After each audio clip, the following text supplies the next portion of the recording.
All right, cool. We are live now. Hey, hello everyone. Welcome to another session at TestMu AI TestMu Conference 2026. Hope you have been enjoying your day so far. It's day two. We still have one more day left, and but we still have a lot more sessions lined up for you, everybody here today as well. If you are tuning in today, you will be happy to see that there you can also check out the earlier sessions. They are there as a recorded sessions inside the platform, but you will also be able to uh, check those sessions out later at our YouTube channel. So feel free to go over there. And if you are liking the conference, do talk about it at the social media platform. Use the hashtag TestMuConf. Tag us there. We'll be happy to hear your feedback, your good things, bad things, what went right, what went wrong. But yeah, with that said, we have a great session lined up for you right now, where we have team from nunu.ai. We are who are building in a very cool, interesting space how to test the mobile apps. And here we are going to talk about the same topic. So we have Jan, who is co-founder and CEO. We also have Nicolas, co-founder and chief product officer, and we also have Justin, who is also an investor and working with the team pretty closely from Tirta Ventures. So first of all, Jan, Nick, Justin, thanks for joining us today. Thank you. Yeah, likewise. Thanks for having us. Awesome, great, awesome. So I have a few set of questions, and we also for the audience there is also an engage section at the right. So during the session and maybe end of the session, we'll also be taking a few questions over there. So if you have something to ask in between, feel free to kind of drop in your comments over there, and I'll maybe pick a few questions over there. But this is a very conversational chat. I'm going to focus more on the nitty gritties of the platform and at the same time where the ecosystem looks like. And of course, because AI is the centerpiece, this is where I want to focus more on. So, Nick, Jan, first question from my side is what was the starting point of this? Like, while everybody has been talking about AI agents, and there have been so much of an explosion happening in the AI agents using AI for mobile, and that also in a very specific niche of using AI for mobile and for mobile games. That's a pretty interesting combination. And I'm pretty sure not a lot of people tried this out before, but you were one of the first to do that. Like, what was the inspiration behind starting an ecosystem like that? Yeah, I mean, Nicholas and I have met each other at university, so we know each other for a while. We both have a background in machine learning, and we've also obviously both been very passionate gamers all our lives. Nicholas has thousands of hours in League of Legends. I've played competitively games like Overwatch or Destiny.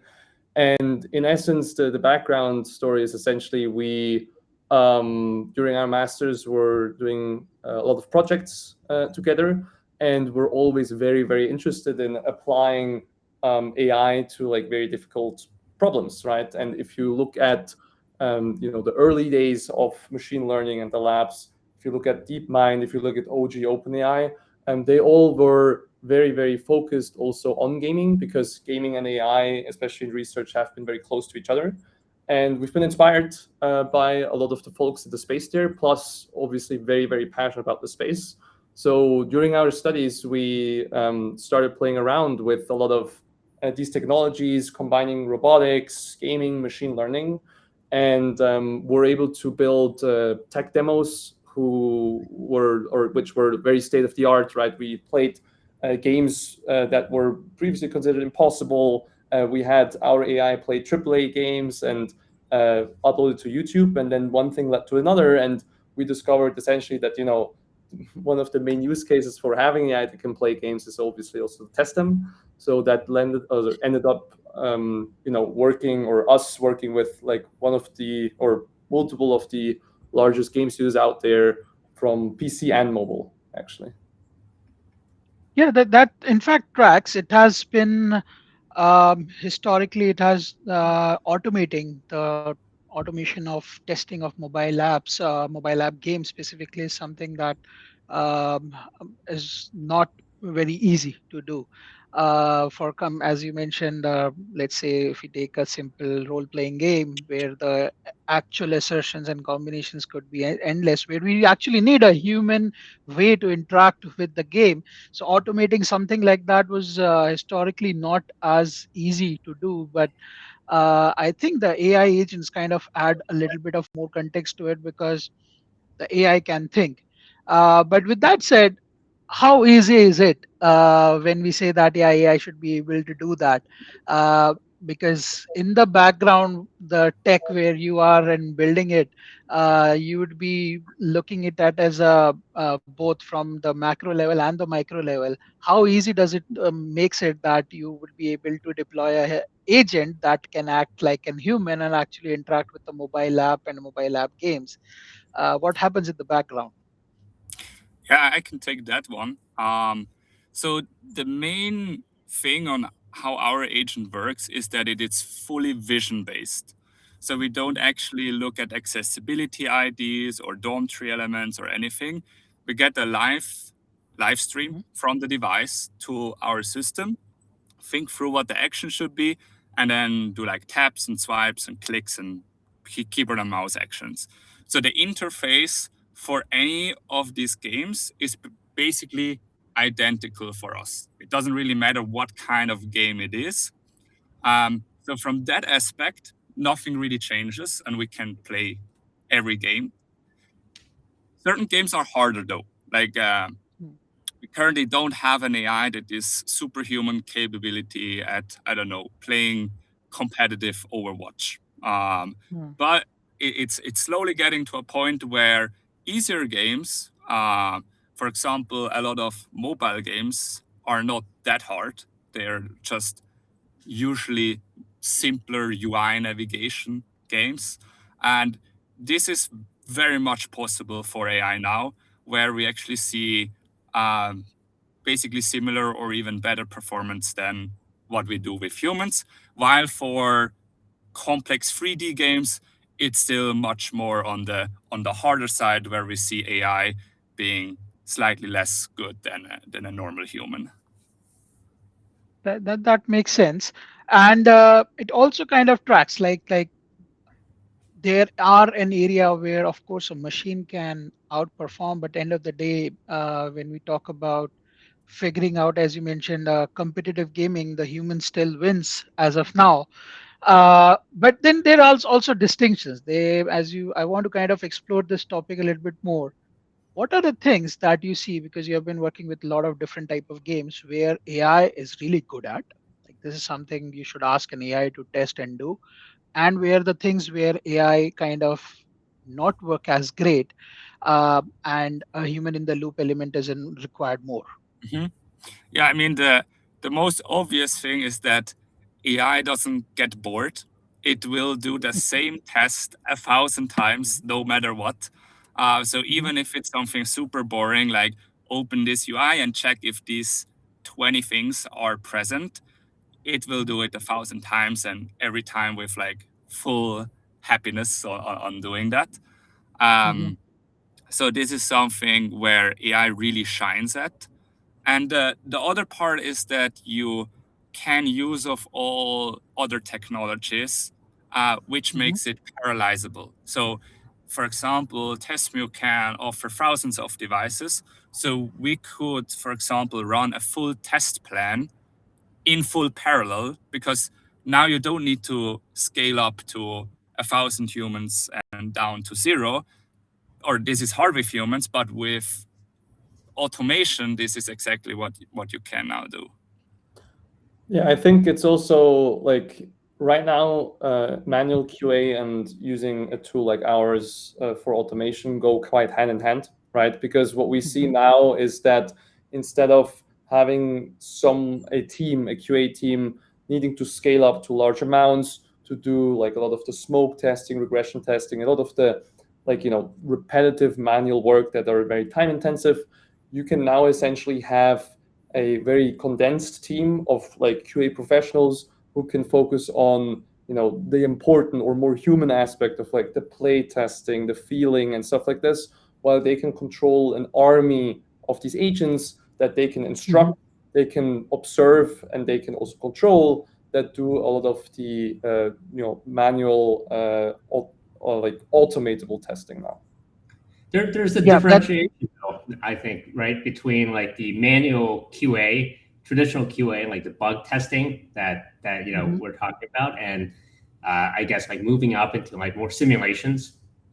My guess is the latter is still a bit more difficult, where it's a big problem, I think, particularly in games, right, where even if the game functions properly and there's no bugs, but you're to kind of just go on that feeling of, is this fun, right? Do I retain? Do I get frustrated? That's something that an AI, correct me if I'm wrong, Yuan, but I think we're still not quite there in the nuance. Yeah, I mean, depending on how you see it, I think games are one of the very like rare goods that are actually exclusively crafted for humans, right? I don't think there's a lot of sense into making games for AI to play. Who knows? Maybe I'm just not forward thinking enough. But that essentially exactly means that you probably always want to have still a human in the loop, at least for these kind of factors, right? But yes, like, I mean, already now when you look at our customers, you can, or there's early signs, right, of being able to instruct the agent to take in a certain persona, right, which will alter the gameplay or the testing wise, right? Because you can instruct the agent to maybe use the app like a 70-year-old grandma would versus a 10-year-old boy, right? And you will see those emergent behaviors already, which are very interesting to our customers to see in terms of like, getting that data. But yeah, I think at the end, you always want to have like the human review set at the end for games that are made for humans, right? Yep, I think that very interesting factor, because there is still an emotional angle involved in when we talk about gaming, right? As Justin also mentioned, games have to be fun. So that means AI can tell that yes, the gun works, that the reload button works, but is that the right animation that a person who is actually working with the game will enjoy, or will they prefer some kind of a John Wick animation, something like that, right? So the human element is the more important factor, because ultimately it is marketed to humans who will be actually using the product, and there is an emotional level, or there's an entertainment level involved. Now this also opens up a very important factor, like at what stage the AI is right now to do nuance based testing of things like that. Like, of course, every button clicks, every function works, the whole territory is explorable, for example. All of those things are there, but when we talk about things like e-commerce, or we talk about things like website, mobile app, there are things like user acceptance test. But for game, that becomes completely different. And here we are talking about the creativity aspect, the emotional aspect, the is that game actually a fun game to play with? So how close is AI, do you think, to kind of do very nuanced human emotional level checks like these?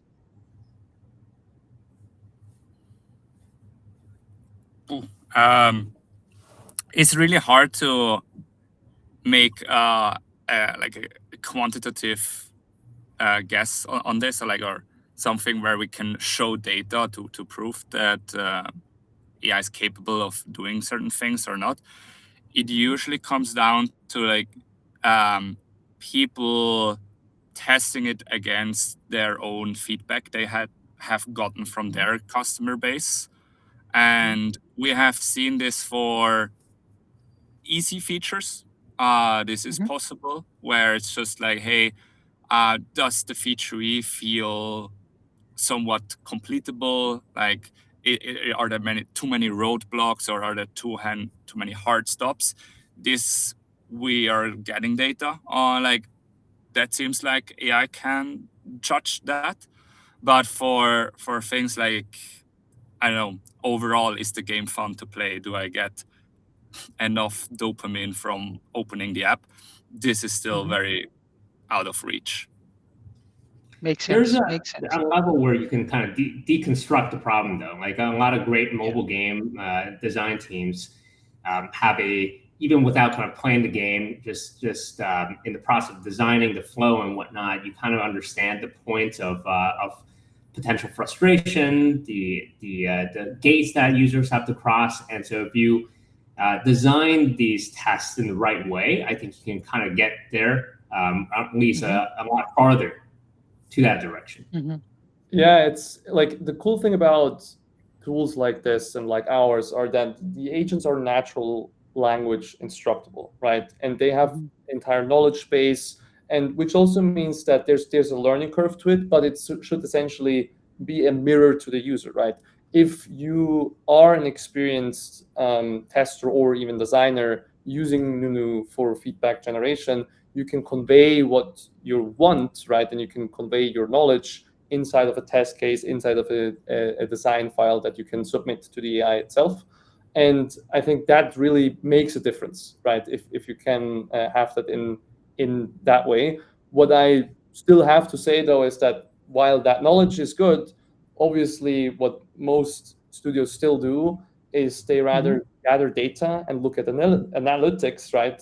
Which show the true picture of the entire like player base, which usually is still a very strong signal rather than also, I think knowledge and experience gets you this far. But right now we see also most of our customers still looking at most of the analytics of their actual players versus trying to replace that with generated and predictive data, right? No, that definitely makes sense. And it also opens up a door for another question. We talked about analytics, we talked about data quite a lot. So in the field of quality assurance, the field of testing, the ultimately the evidence part becomes like what happened, what is the reports that come out of it, and dashboards and metrics and all of those things are pretty important. But when we talk about mobile apps and now AI agents working on mobile apps, what is the evidence that let's say your end customers want from you, that we want to know this to ensure that my app is working as expected? And there are traditional metrics that are there, but what are the new metrics that you were able to get out because of the AI side and infuse it into the product? Yeah, I mean, and Nikki can probably elaborate this further, but what this is actually one of our strengths, right? Because what's really powerful with using AI agents to do any kind of work, and especially for testing, is that you can get every single data point, a full recording, every single action the agent took, and its reasoning, right? So if you look at the tool that we display, you not only get a report, right? Like with traditional testing, you get the entire recording, which shows every single intention that the AI had, every single thought that can, be used for additional sentiment analysis or whatever you want to do with it, which is obviously a superpower if you care about like good data and analysis of any kind of tests or flows. Yeah, maybe to add a bit more explicitly on what we provide to basically our customer base. We basically have two different sides of the testing. One is the verification testing, where you usually have your regression tests, where you just want to see, did it work or did it find a bug? And this is like the high level metric that we expose to the user of like, hey, in this test case, everything seems to work. While in this case, there is a bug, and then we show exactly what led up to the bug, what happened there. The other side, which is, I guess, the newer part that you can now do with AI agent, is explorative discovery testing. So without having a very scripted way of like perform these actions, you can now just tell the agent, hey, I have shipped this new feature. Can you explore it and try to break it and see if there's any particular bug that you find? And in that case, we mostly also show the specific example where we have found a bug, what led up to it, reproduction steps, and then usually a human comes in, tries to reproduce it manually, see if it's really a bug or if this is intended. So I think these are the two buckets of verification and discovery testing that we on a high level expose. Nice, nice. So I want to switch gears a little bit, Justin, to put you on the spot. From the investor point of view, from let's say the business point of view, while I understand the new boom and the part about AI, which of course is an interesting aspect, But what about the QA market as a whole, and specifically QA mobile and gaming aspect of the whole that attracted you and your team to kind of go and start working with the Nunu AI team? It's a great question, and I, I would say there's probably two aspects of this space that made it interesting to us. First off, our venture firm focuses on where AI meets games specifically, and after having a lot of conversations with publishers, developers over the years, there is a kind of a natural hierarchy of adoption in AI that happens, and unsurprisingly, QA and testing is one of those low-hanging fruits.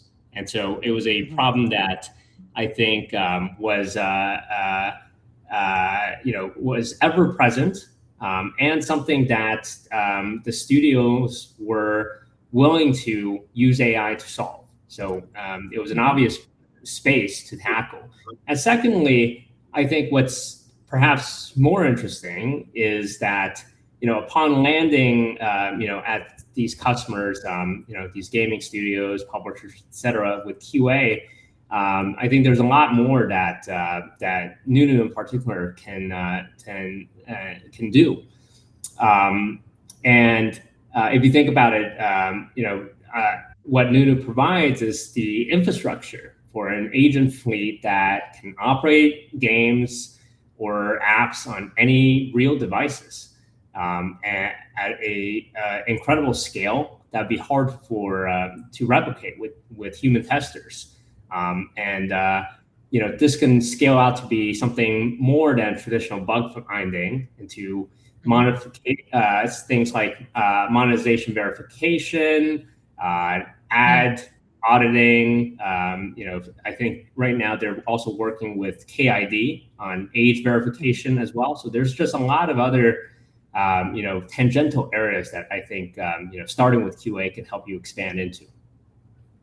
No, that also is pretty interesting. Like while we have been talking a lot about mobile and mobile app testing, I think this concept can be extended to a lot of other things, and this also kind of opens up another question: like, what all are the use cases you all feel that can be revolutionized specifically in the mobile and maybe mobile QA space through an approach like this, the agentic approach?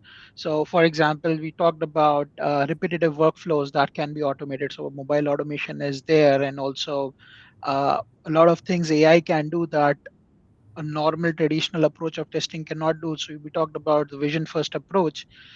What else? Like, what else do you think is something that is very difficult to do today, but would be something able to do with AI, can be done much easier or maybe in a much more efficient manner in the space of mobile and mobile QA?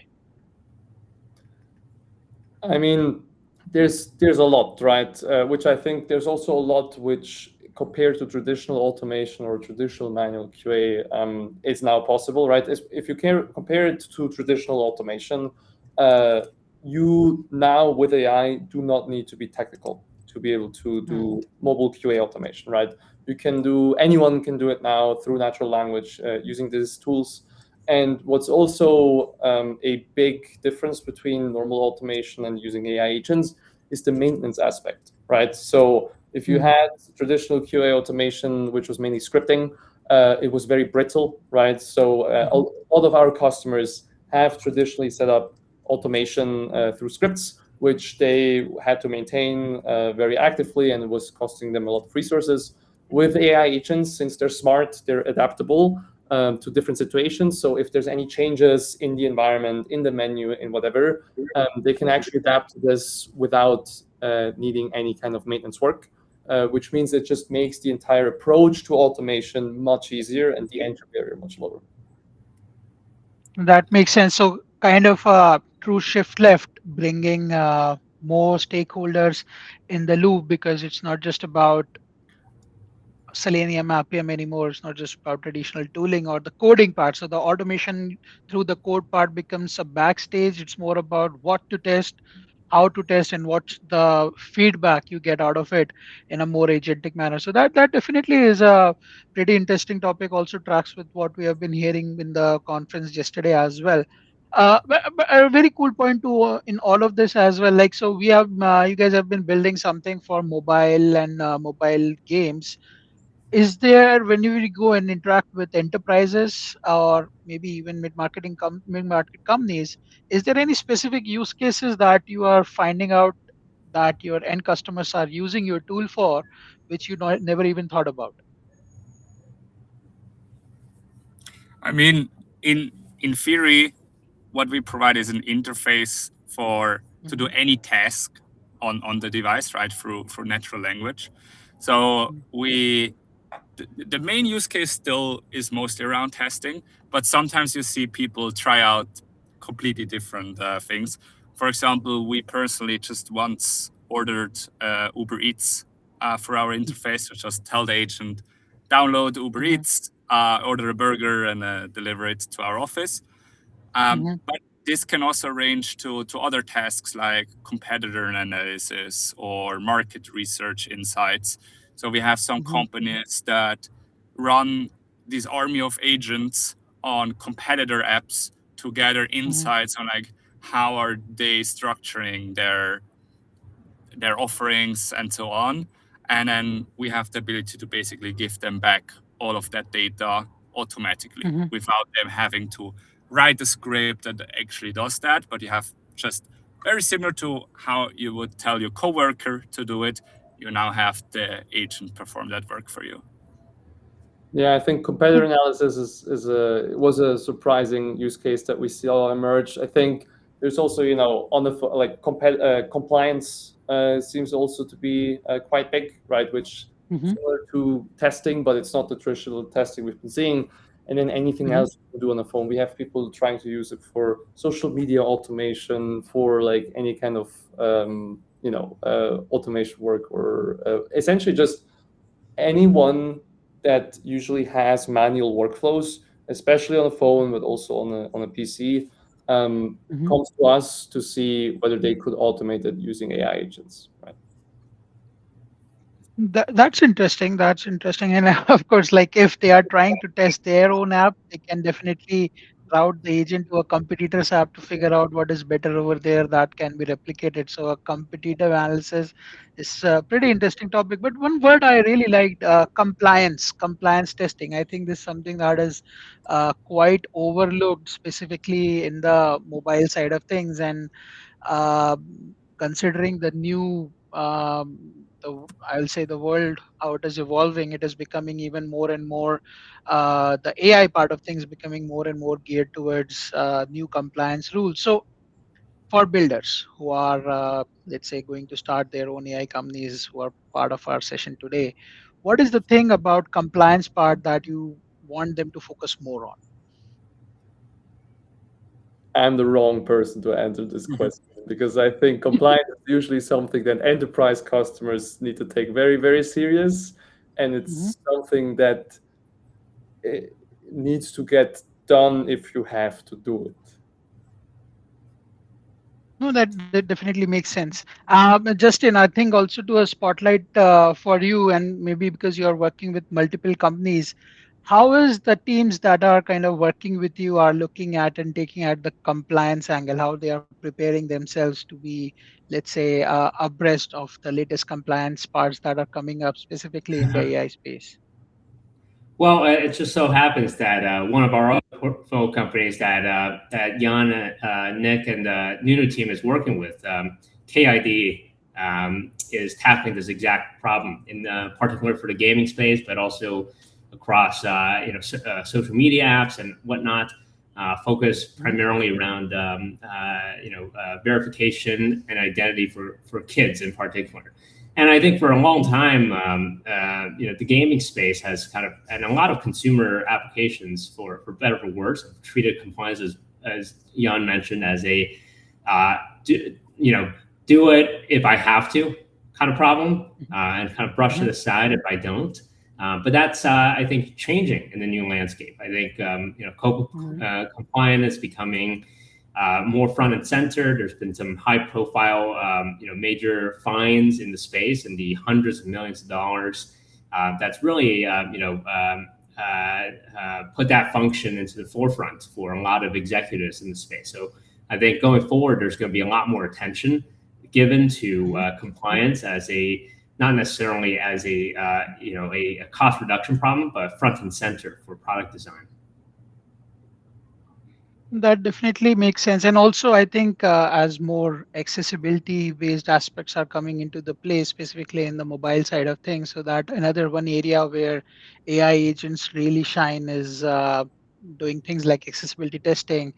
And because, as you also mentioned, that AI does not get bored and it becomes really great to automate flows, and the flows that people take as, let's say, last part of the sprint can now become first part of the sprint, like how's the accessibility and the compliance factors looks in. So this is one of the another area where AI kind of really adds value, that it does things that most teams kind of put in the back burner thing or as a last check.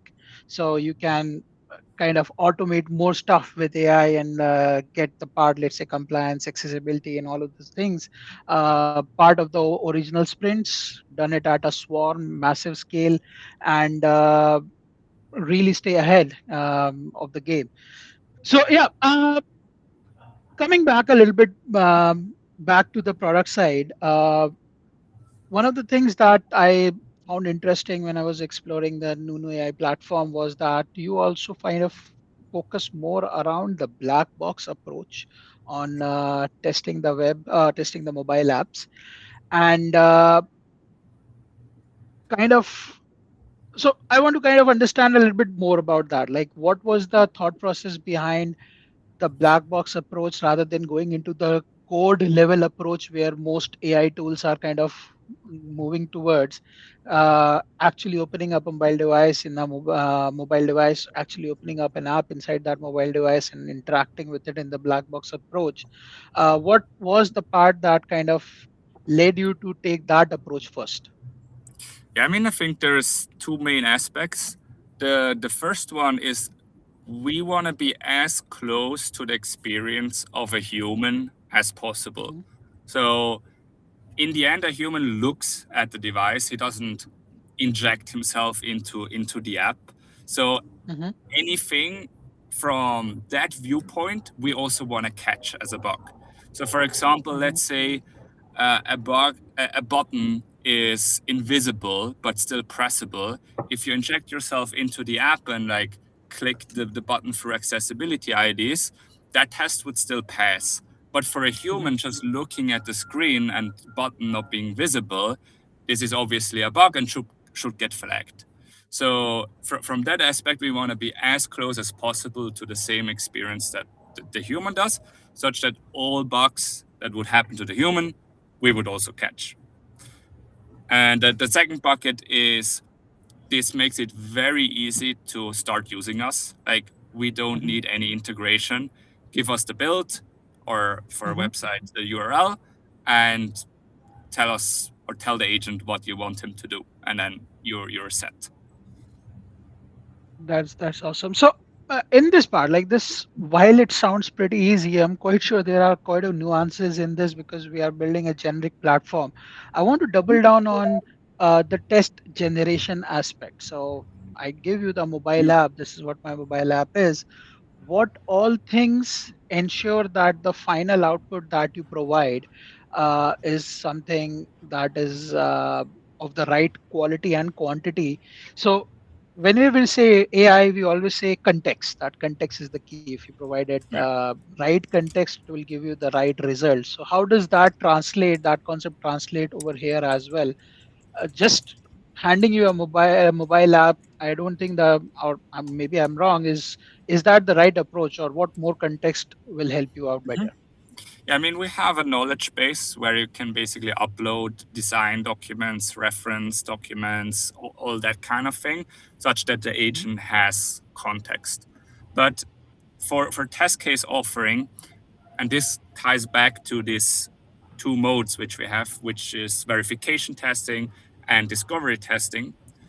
for these verification tests where you have like maybe like a specific things to check for, we usually have a human in the loop that is offering these test cases. So we have a mode to like create you a draft, and we have tools that integrate into your stack through an MCP, such that within your ecosystem you can directly offer test case to our tool. But usually some human is within that process in actually offering these test cases.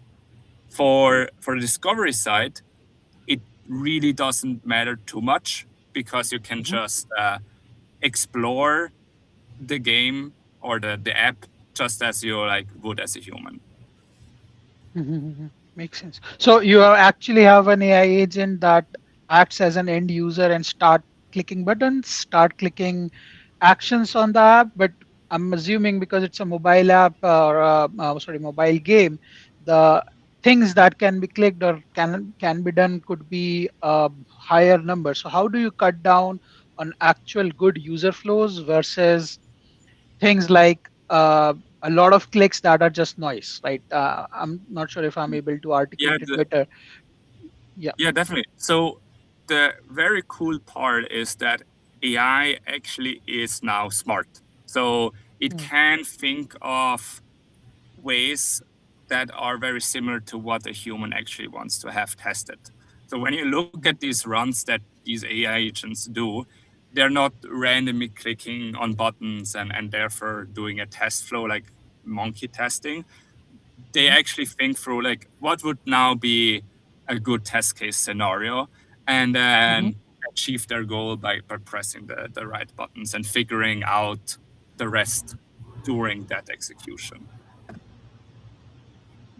That definitely makes sense. And what's the what's your take on the new requirements of an app that comes in that gets added to the context layer, right? So we just talked about an mobile app, but now tomorrow that same mobile app is gonna, let's say, start off with a new feature or maybe a new offer, maybe something like that, right? So that becomes part of the context that the AI agents didn't know about and has to be added over the top.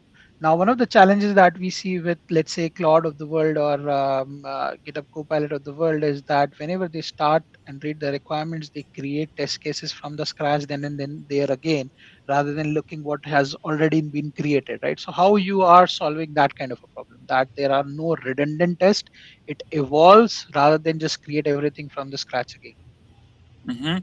I mean, for now, this is still very much with a human in the loop. So we basically have humans using our tool and basically be the QA manager that like sees what kind of tests already exist, what are the new requirements, and then through all of this AI tooling around it, it makes it super easy for them to do a lot of this work very fast. Like we have tools to already let the AI agent look through what test cases already exist, offering new ones. But in the end, we usually have a human that is like figuring out what are the actual requirements that I still want to have tested. So there is a very cool. I guess goal, I think, in particular with consumer entertainment apps like games, because the development cadence is just extremely rapid, and it's highly getting a lot more personalized as well. And there's a whole part of the mobile game industry dedicated to live operations, and I think that's exactly what you touched upon. That definitely makes sense. Yeah. Oh, sorry. Like just to add here, it's true that the iterations are getting faster and faster, right? So like AI doesn't only enable to do better and more testing, it also enables to do more creation and faster creation, right? So what we currently see, whether we work with app studios, game studios, or whoever, the creation is much faster, but the testing aspect is actually becoming the bottleneck, right? Because it's still something that needs to be done before release. So we help them also shift this more left, right? So you're saying, how do people do it when there's a new feature? We have, for example, a feature that allows you to to directly hook up to GitHub or whatever you have, which such that the developers can even use the tool directly if they push a new feature through code, which will then automatically test the game still not on code level, but on pixel level, right? So we spin up a device, deploy the build there to use the app or game just like a human would, and then report back directly, which just fastens the iteration cycle so much more. That makes sense, but it also opens up the human in the loop aspect over here, right? So, and the two questions I'll say, and I was seeing the Q&A that was added to the chat in the right, and we found two very interesting questions. One is we talked about AI agent actually going and exploring the app. But what happens? How do you kind of AI agents decide the execution path, and what happens to the coverage aspect as a whole? That what there's a possibility that AI agent may miss in execution path that was part of the angle. So I think one answer to it is a human in the loop to kind of help out and figure out what has been missed or what more has to be added. But is there another AI angle to it that I may be missing out? So Nicolas touched on the different kind of testing before, right? Where we have specifically verification tests, for example, which take in expected results, right? So there you not only need to define the execution of, go play the tutorial or go through the V2E or sign-up flow. You can define specific things that you want to have explicitly checked, right? Hey, does this pop-up show? Do you get a green banner when you sign up? Stuff like this, right? And you can specify this, including where the AI can verify this one by one, right? Which will then get notified as soon as the AI thinks, hey, this is not present, this is not met. And then it will directly flag to the human reviewer of like, hey, can you quickly look at this? I think this expected result is a mismatch. And then the human reviewer can then directly push it to wherever it needs to be, whether to the developers, to their test management system, or what else. Makes sense. Makes sense. And that also kind of opens up another good question is what does the role of QA now looks like, right? Like earlier when everybody said QA or when everybody said quality assurance, the first thing that comes up is automation. Like there has to be the best Selenium or Appium guys in the room. But now when we say that, yeah, AI is taking away that responsibility, the teams, the quality assurance teams kind of their role shifts. And it's not just AI, it's also a lot more around the process side that they get involved. So, from the companies that you are working with, and Justin, this is also for you, from the companies that you are working with, what is the new trend that you are seeing in the role of QA that is coming up? I mean, the main thing that we have seen is that people usually get more responsibilities and can handle larger scope tasks.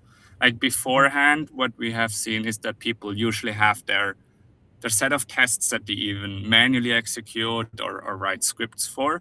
But now with these tools, you suddenly get 10 times more done. And then usually people get promoted to like a QA manager instead of just doing the tests, where they have to now like take care of a larger scope of the app. Of like, okay, now I can not only do this part, I can actually take ownership and provide our quality signature on like all of that is fine. So they basically progress the ladder faster in terms of responsibilities and ownership. Yeah, I think what we see is consistent with what we see in many other parts of the agentic ecosystem, which is that look, the job will change, and QA is evolving into something akin to more of an agent supervisor in a sense, right? Where you're one managing these thousands of agents, these concurrent runs, and how do you specify intent in exactly the right way so the system can process it correctly. And then there's another evolution, which is I think the